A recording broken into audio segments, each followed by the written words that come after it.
Hello there, this is Tab TV, and we are on with the new super review here on Tab TV. You're very much welcome. My name is William Sabule, and with me here on the program is Black Victor Sioko. Thank you, sir. You are welcome to the Thank you, program. sir. Very Thank much. God it's Friday. Yes, so it's the start of the weekend. I hope you're ready to rock the weekend. There are lots of football matches coming up during the weekend, so I hope you're ready to even engage. Are you? Sure. I know you're a sure, football fan. Sure.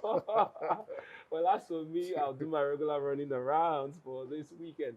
Well, if it's the first time you're seeing this video, this is where we bring you headlines across newspapers around Nigeria. So you sit back, relax, as we go through these headlines one after the other and get to analyze them. You can also be a part of it by dropping your comments and your reactions, what you think about these headlines.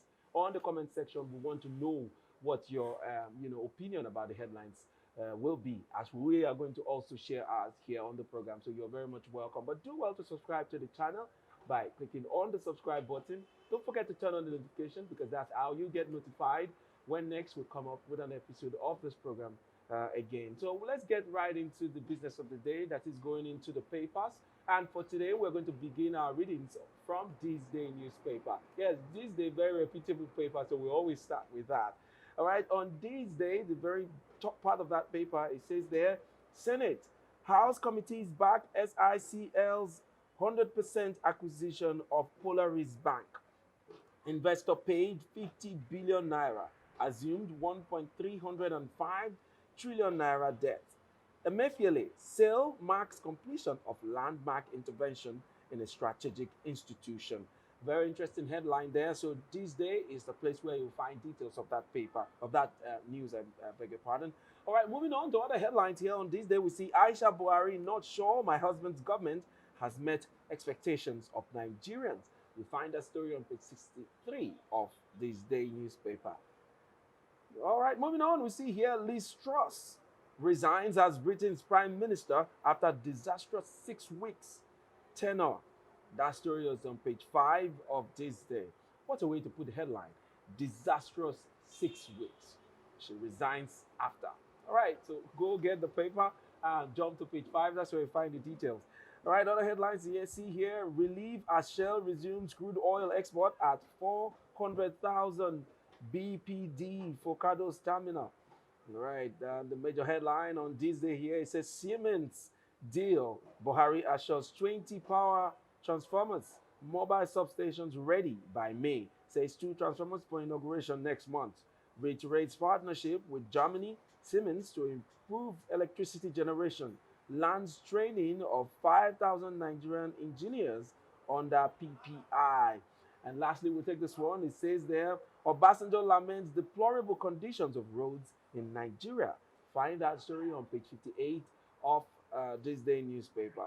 All right, Mr. Victor, very interesting headlines. I mean, there are more than one interesting headlines here. So I'm just going to leave you to pick the one you want to, comment on. So which one are you going for first?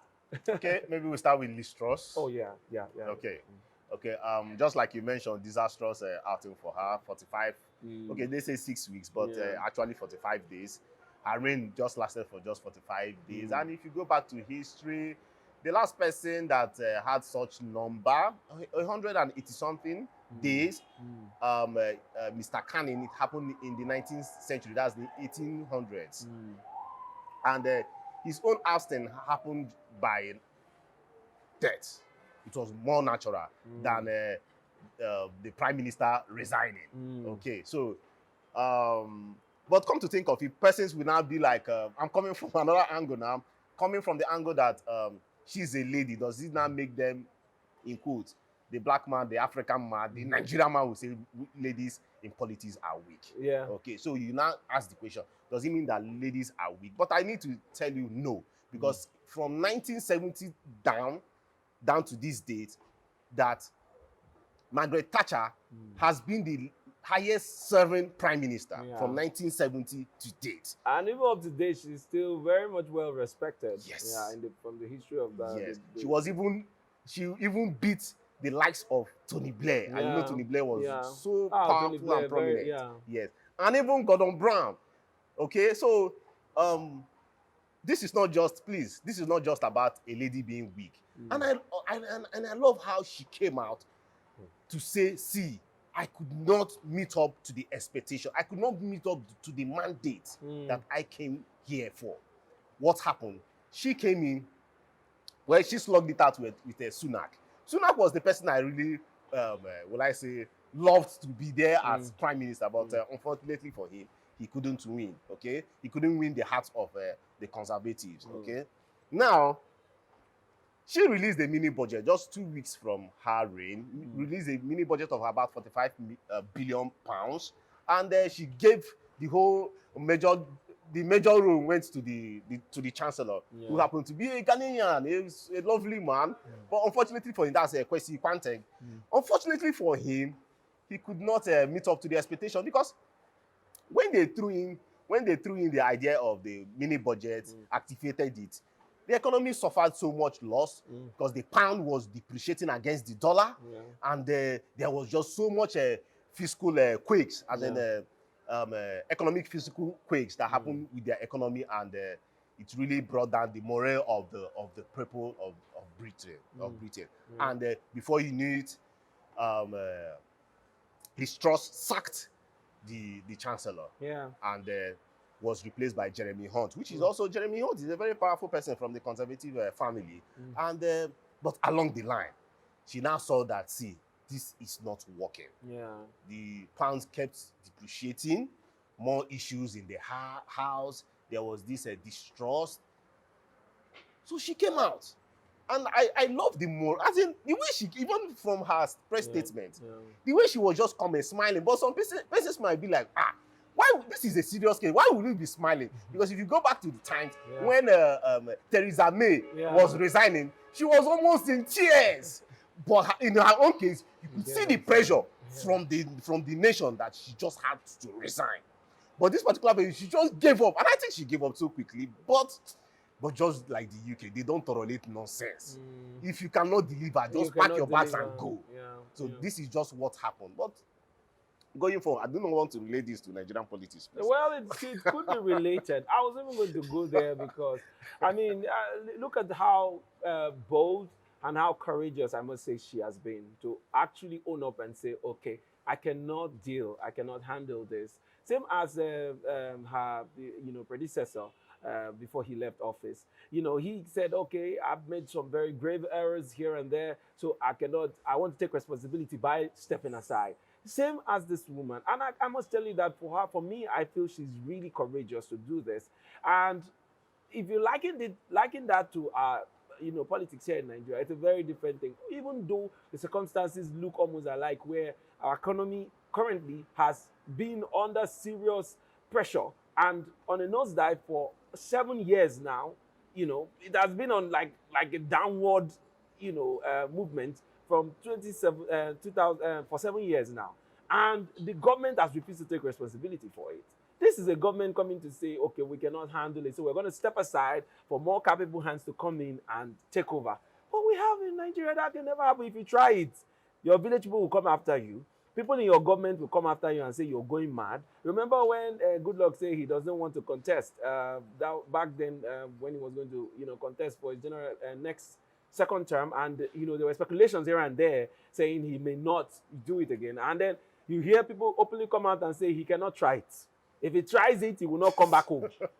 Those kind of things. But I feel if we have politicians that are more responsible and to take responsibilities for actions and for failures, I think we'll have a more progressive country. Look at Truss now. When she steps aside, they will find a more capable hands to stand in and fix their problems. I think for them, the way I look at it, these guys are more solution-driven than about self. It's not about self for their kind of politics. They play politics that's about inclusivity. You see that they want the better for the nation, not about I am in power. Because that's the only reason why she would say, I can't handle it. I mean, it's just barely a month and a few weeks, and she's already stepping aside. That can never happen in Nigeria.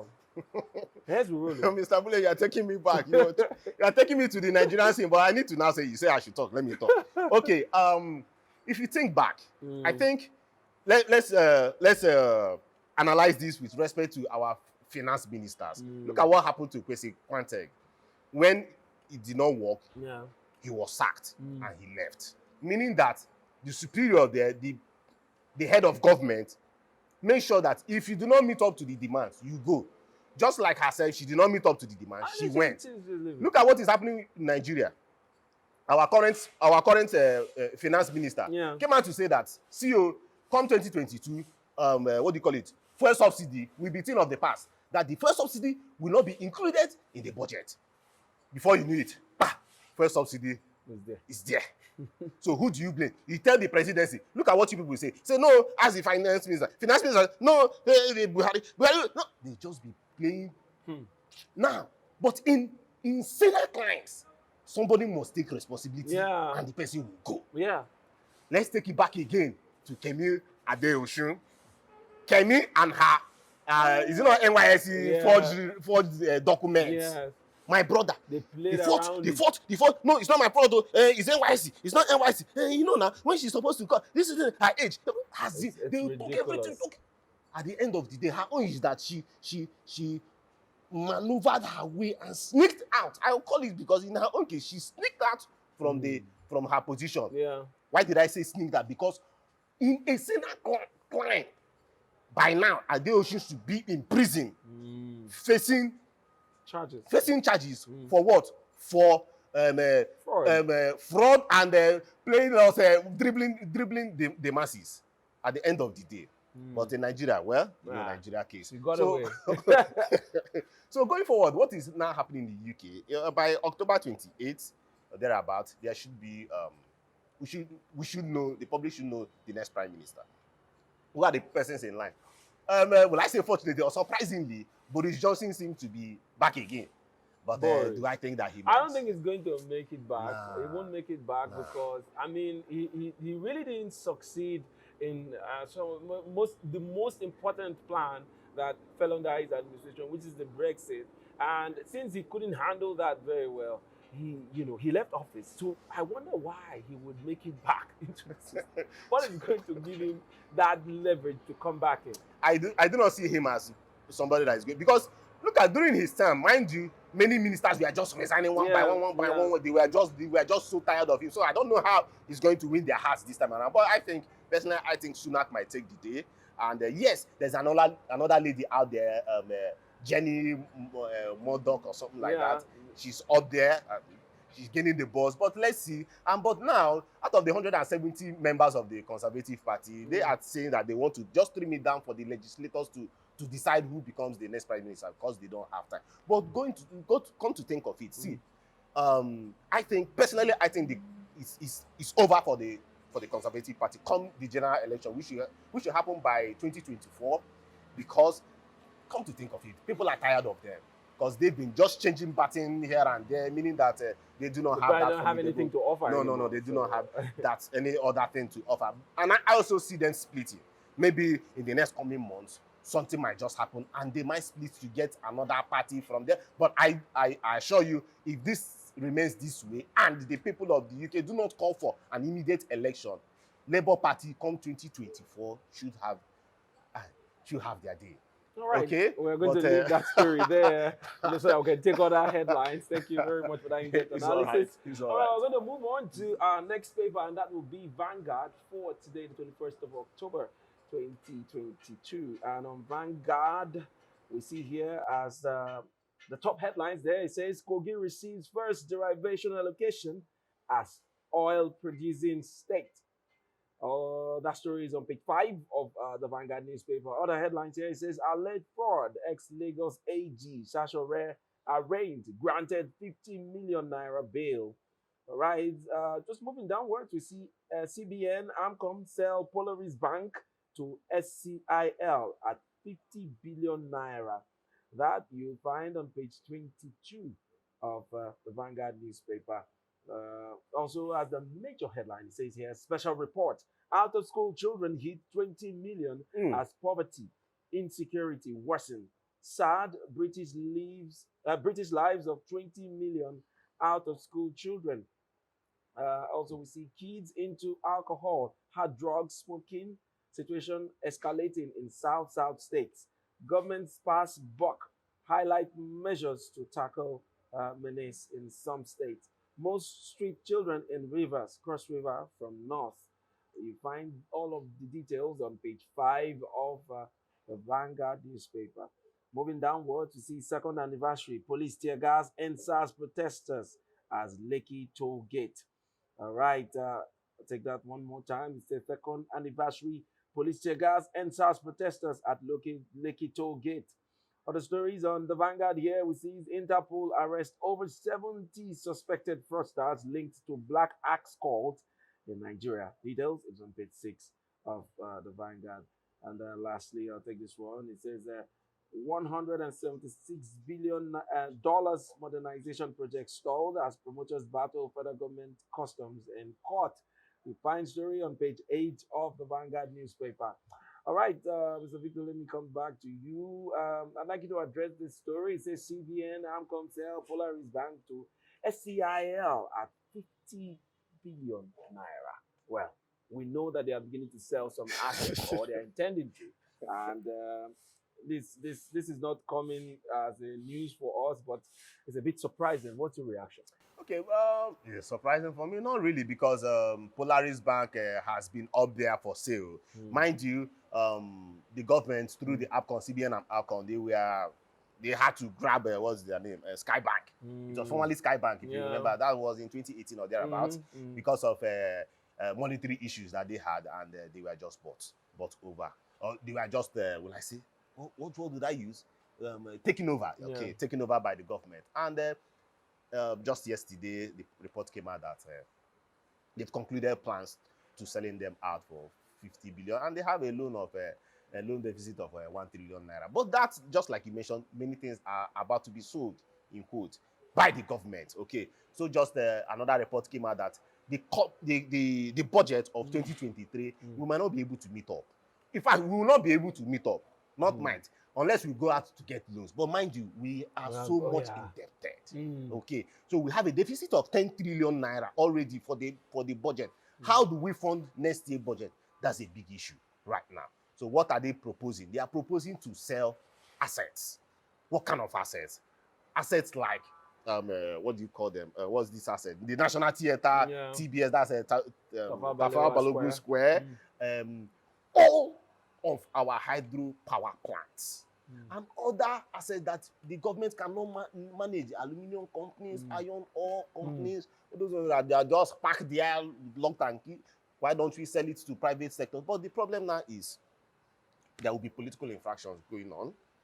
So true. It will be sold to some thieves. No two ways about that with history. Unless Nigeria wants to just become born again and change your ways. Yes, there will be a whole lot of racketeering that will happen. But you check from what they are also saying, from these assets, they might be able to recover or get about 30 trillion to 50 trillion. Okay, and if you also check, this is not just about Nigeria, just like we are talking about UK. Some countries are going through a lot right now. And what do they do? In fact, the UK, like Jeremy Hunt, who is the current chancellor, is trying to mop out money through savings. Okay, now government where they save, now Nigeria know they save money. So yeah, so true. So we love spending. Yes. So, but you now check if this government, if they try to sell this, if you find out at the end of the day, they will not benefit from it, because they will just be leaving office very soon. And these deals do not come so quick. But you also ask, by the time they start these processes, will they be so quick to sell it? This is Nigeria, I'm sorry to say this, but will they be so quick to sell it off before May 29? Yeah. They might just sell some.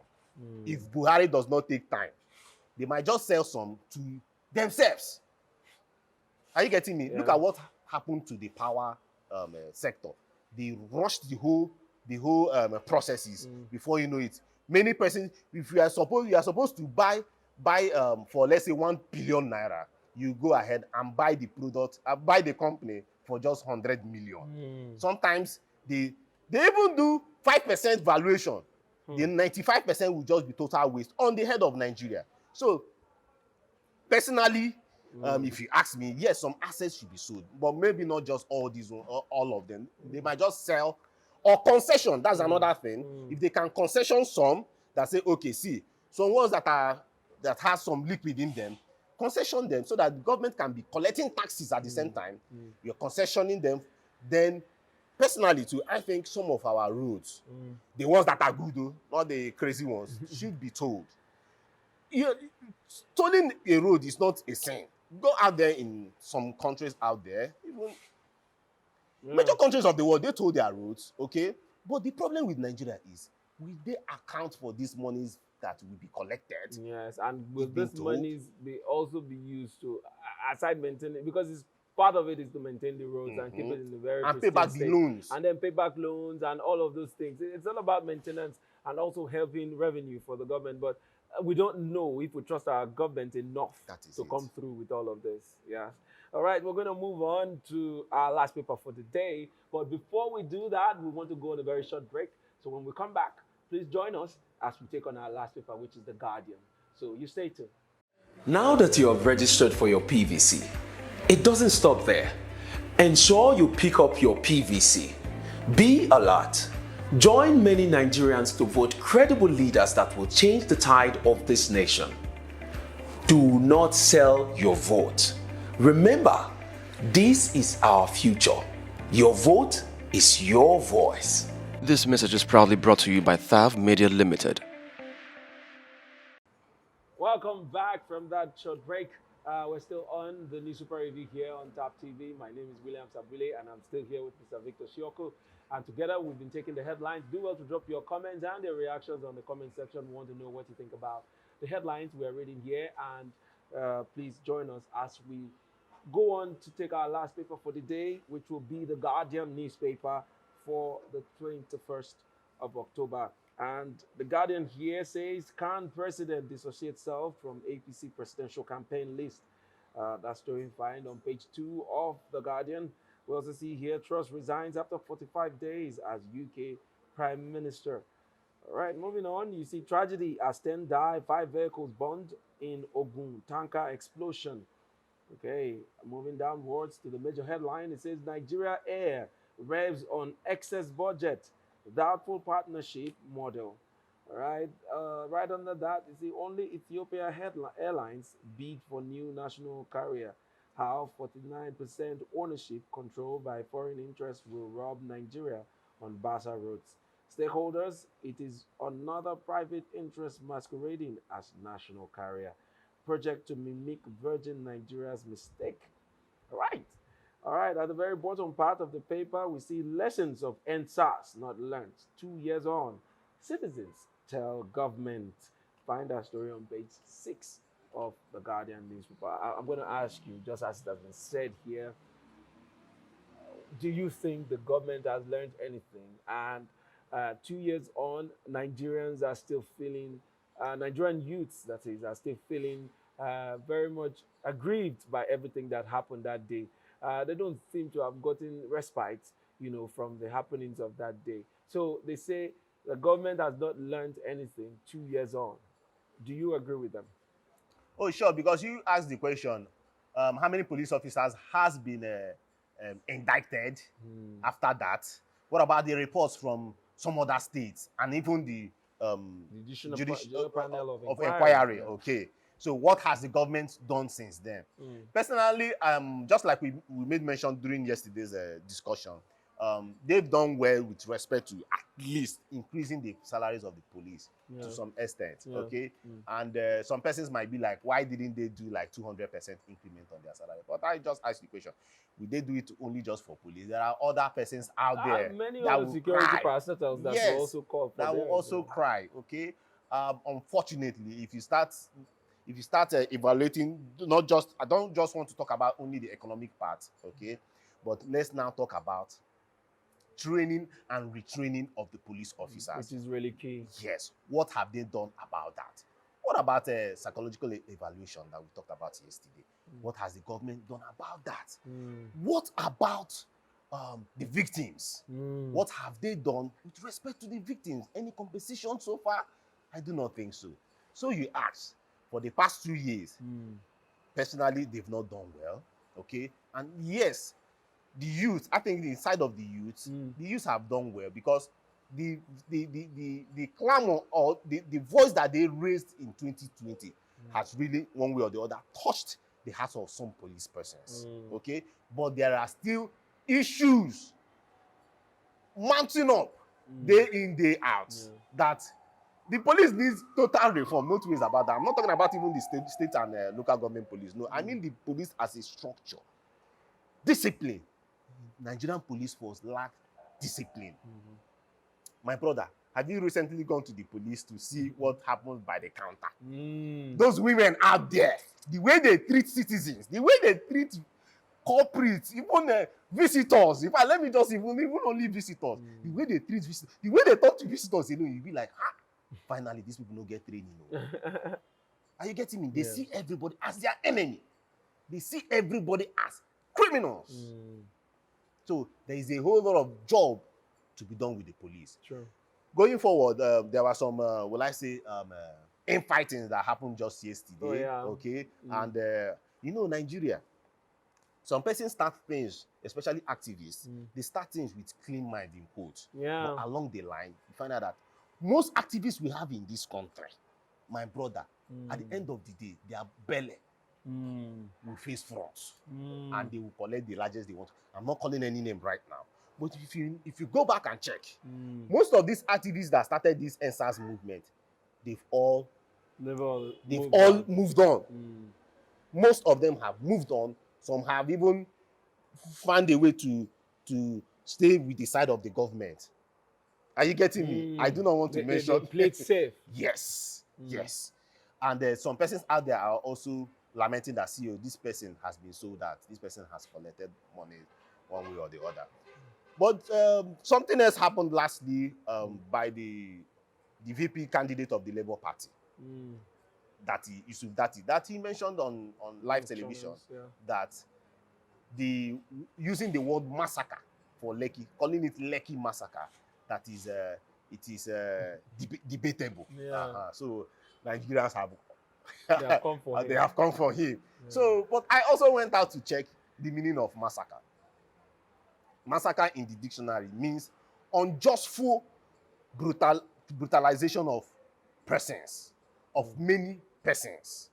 Okay, which describes the situation. Okay, but you still ask, it's oh man, I do not want to sign anybody. But when you check the dictionary, it said many persons. Then you now in context, what is the meaning of many persons? I went to the same dictionary to ask dictionary, please, what is the meaning of many? The dictionary told me large, and you now ask, the numbers that were brutalized and murdered, were they large enough? But you also ask again, you and I are not supposed to be the persons to go find out how many persons were killed. I think the government on their own side, due to the persons, people do not trust them. Yes, they sent out through the military to say, see, nobody was killed. In as much as the governor of Lagos State, like I mentioned yesterday, said that, see, 2 persons were killed. But Nigerians at the youth came out to say many persons were killed. That also brings us to the realization and the situation we face in this country, whereby even in the election, we tend to up numbers. We tend to mutilate figures in this country. So we don't even know whether it's from the people that the people are the ones lying or the government. Just like when we have protests and when we have rallies, you find out some person will say 5 million march. My brother, do you know what it means for 5 million persons to come out and walk on the street? There will be no road for us to move. Are you getting my point here? So to me, it is debatable. Okay, yes, some persons might slash me too, but going by the numbers, I think it's debatable. I agree with you. It's debatable, but that doesn't take away the fact that a lot of people, got it really bad out there, and they're not happy about it. Every Nigerian has the total right to protest, total right to, come out and express their grievances against bad governance and things alike. So coming out there on the Loki toll gate to assemble and say we're tired of the way our government is being run, the way young people are being killed, was not breaking the law. And going out to treat them the way they were treated, and thereby causing the death of some promising Nigerians, young people as such. I mean, it's something to be worried about and remembered the way it has been done, or it has, it has taken place in 2 years. This has been the second year, and they're calling on the federal government to say, okay, 2 years ago, we beckoned on you guys to change certain things. Where are those changes we asked for? Where are the people that were killed? Please, let's honor them by, activating this change that we called for. Let's honor the dead that didn't ask for death, but it came to them because they came out to speak. So for me, it's a bit insensitive from the Labour Party vice presidential candidate because of the time that we're in. This was, of course, the remembrance. There are many other English words that you can use to want to argue that not coming out to say is debatable and all of those kind of things. But then he has said what he needs to say. And just like you have analyzed it in this way, I'm sure there are many learning people that will say, okay, this he wasn't out of point or out of line of sort. Well, let's see how it goes. But my heart goes out to everybody out there that lost one person or the other during the NSAS protest. And our struggle for a better Nigeria will never stop. And next year, like I heard some of the conveners of that procession saying that next year, if the federal government still doesn't do anything about the demands from those days during the NSAS protest, we're still going to come out during the memorial and begin to prick their conscience until they get it right. All right, thank you so much, Mr. Victor. you, That's all we're going to be Thank doing you. today on the papers. And I want to thank you, our viewers, for staying with us up to this time. That's all the papers for today. But do want to join us again on Monday as we bring you another episode of the program. And drop your comments and your reactions and follow us also on our social media pages. Like and share this video on our social media pages. On Facebook, it's TAP TV. On Instagram, it's TAP TV_NG. So do want to follow us on all of these platforms. We'd love to have you here with us. So next time I come your way again, my name is William Sabule. You stay safe out there and see you again on Monday.